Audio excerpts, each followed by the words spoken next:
Hey, soccer fans, we're back again for part two of the final preview of the AFCON 2022. Um, and still with me is Femi Oyedola, popularly known as Akbari Man, assistant pastor, and, and also our regular pundit here, our esteemed African journalist legend, Joseph Faulkner. He is with us. And now Joseph. Yeah. You guys don't mind when I call him Kali. We as friends, we know him as Kali. So we're all used to Kali, but his name is Joseph Faulkner. And he bears my name is actually Joseph Kali Faulkner. He calls himself Olubimi. He calls himself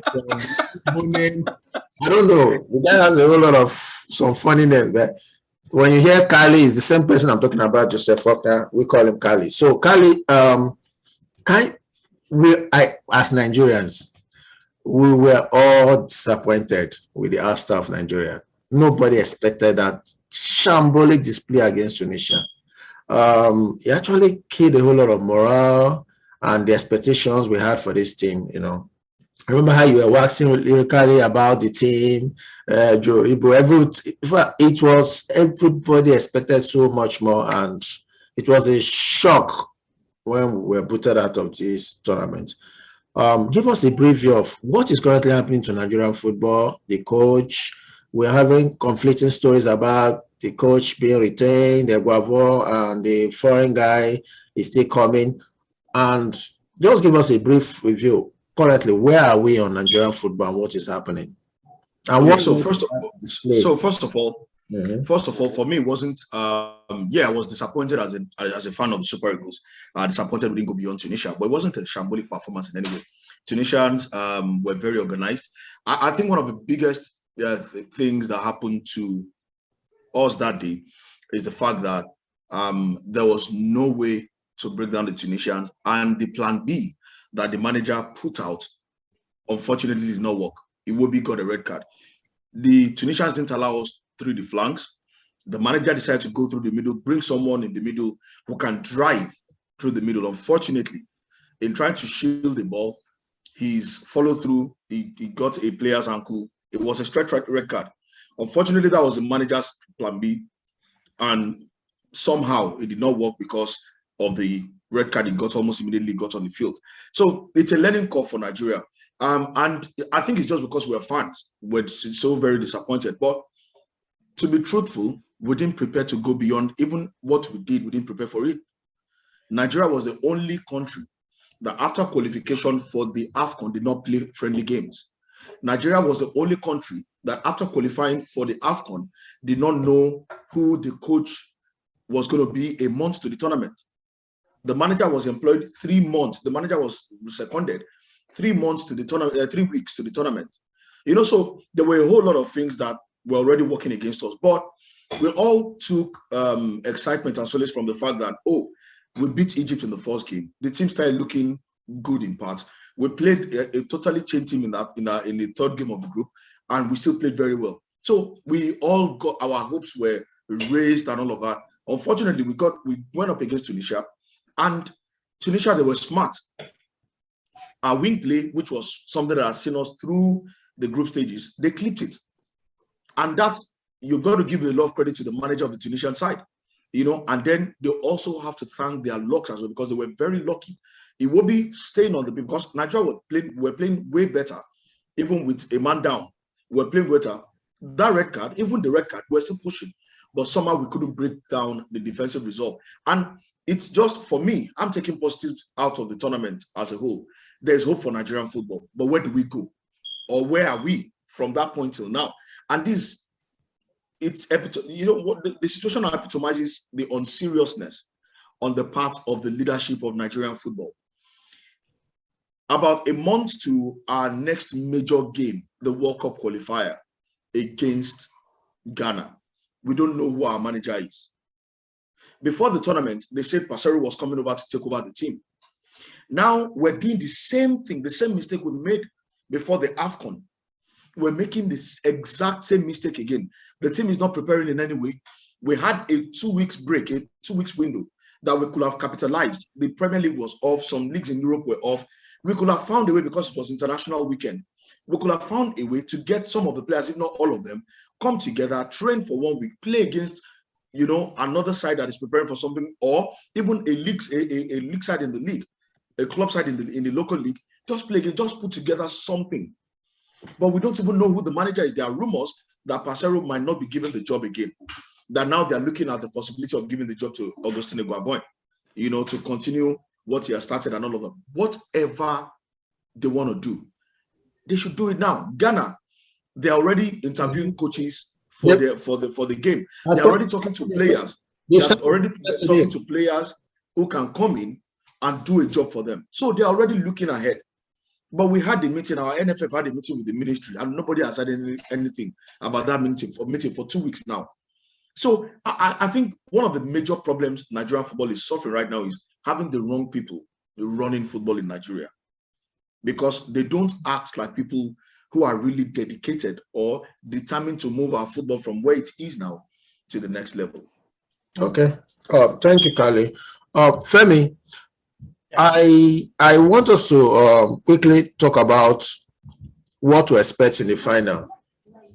We have possibly two of the greatest players from Africa in the final, in person of Sadio Mane and Mohamed Salah. What are you? I want you to talk about the Senegalese team. You've seen their journey so far. They started somehow not too impressive, and they started going into the tournament. What are you expecting from the Senegalese team in the final? I mean, it's great you talked about how they started.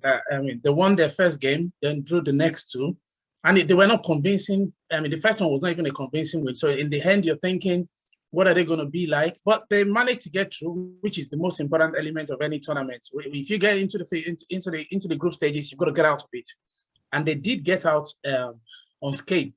But if you look at their team, I think they've got a really, really strong team.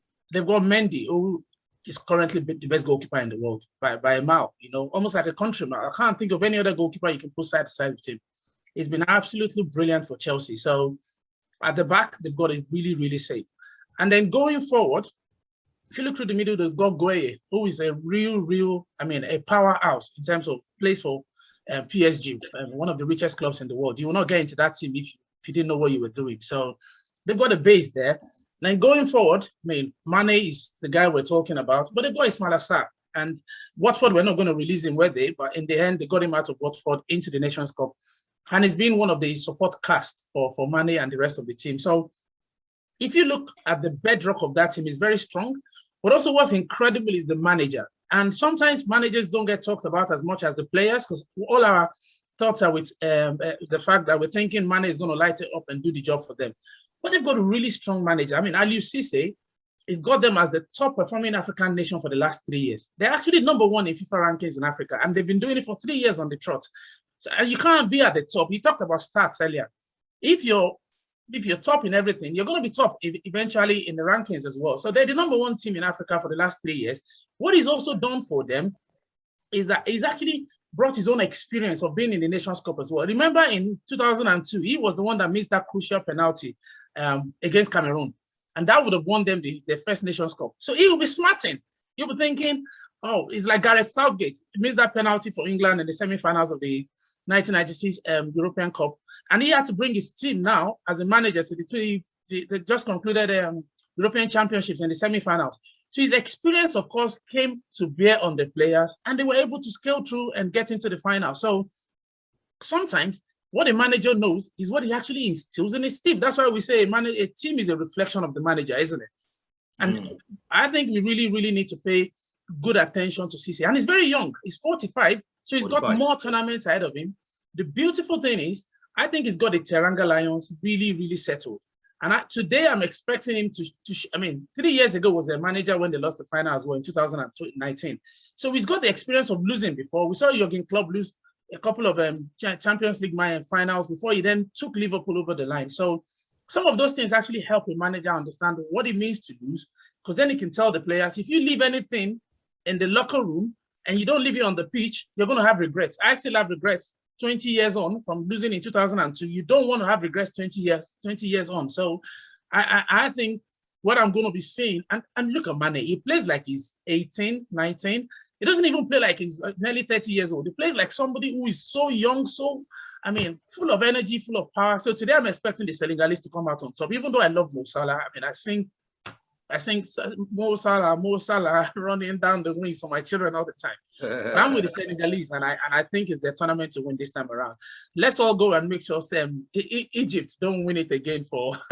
I mean, Carlos Queiroz has won it before, and the Egyptians have won too many tournaments now. So it's a record-breaking 8th triumph they're looking for. But let's just stop them at 7. Hopefully, Nigeria catches up with them someday. So we're all Senegalese today, mate.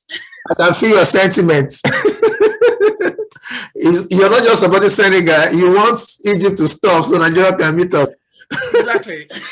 Yeah. So we know your thoughts here. Obviously, you're rooting for Senegal. Okay. Joseph. I need to talk about Egypt from their first match against Nigeria, which was a blowout for them, as in they were totally dominated, outplayed, and everybody felt, wow, is this Egypt? And they came back, they started growing back into the tournament, and today they are in the final. Give us your view of Egypt and what to expect in the final. Okay, so I think Egypt and Senegal have had a similar pathway to the finals. You know, we all talk about how it's not about how you start, it's about how you end or you finish. Both teams did not have very good starts to this tournament. Senegal scored only 1 goal in the group stage. They won 1 game and drew 2 goalless draws in the group stage, but they're in the finals today because they're a very organized side, they're very well drilled, very compact side. The same thing can be said of the Egyptians. There are a whole lot of players in this Egyptian side who have a lot of flair. They can play with all the flair in the world and all of that. But no, what they do is they play very effective football. Against Nigeria, one of the things the Nigerians did was dominate them in the middle, cut off supply to Mohamed Salah, ensure that El Neni doesn't find his passing range in the game. And that way, the team, they were totally subdued. Nigeria got that goal back from Iheanacho, and that was enough, you know, to win the game for Nigeria. But Egypt, they went on to win their next 2 games, 1-0 each. But when they played against Ivory Coast, that was when we saw the real Egypt grow into, you know, what we know they can do. Very, very controlled performance from them, ensuring that they bypassed. Pepe, for some reason, was the star of the Ivorian side, you know, for so many matches that he played, but against the Egyptians. And what they did is, it's almost like learning from something that put you down earlier in the tournament and making good use of it. They cut out the Ivorian midfield entirely, you know, and you saw I talk about El Neni at the Africa when he plays for Egypt because I love what I see. And it's one of the reasons, as an Arsenal fan, I love him to be in the squad because I know what he can do when he's on his day. Mm-hmm. And for the game against the Ivory Coast, he had one of his best games in the tournament. Mohamed Salah, a lot of people kept you know, have been saying, oh, he was kept quiet and he wasn't. No, I saw if Mohamed Salah was dropping deeper than he normally does, moving into the middle, going centrally, just to look for ways to create openings for his teammates. And they had their best game, you know, against the Ivory Coast. And going on after that, they're in the finals today because they've been very effective. They've been very organized. At the back, they keep, at every point in time, they keep a very solid line. El Neni, when they are going forward, is attacking with the team. When they are defending, he becomes the 3rd center back at all times. And, you know, it gives you a solid base, you know, to stand against anything that is coming at you. And that's what they've done very well. And tonight, one player that everybody should look out for is played in parts, you know, in this tournament, and I won't be shocked to see him in the starting lineup, and that's Trezeguet. Trezeguet has been a huge player for the Egyptians. And big players, sometimes, it's in the big games you see them. Don't be shocked to see a Mohamed Salah, you know, do his magic, bring all the magic we know he can perform in today's final, because it's the time his team needs him more than ever before. Don't just create the chances. Don't just look for those empty pockets. Also be the man at the end, you know, of whatever. Get the goals. get the assist. Make sure you run things and you are very, very visible for everybody to see that, oh, the big man in the team is one. I'm expecting an Egyptian victory today. Wow. I'm not one of the Nigerians who think Egyptians should lose so that Nigeria can catch up with them one day. If we're not doing our football right, is our business, not Egypt's business. Exactly.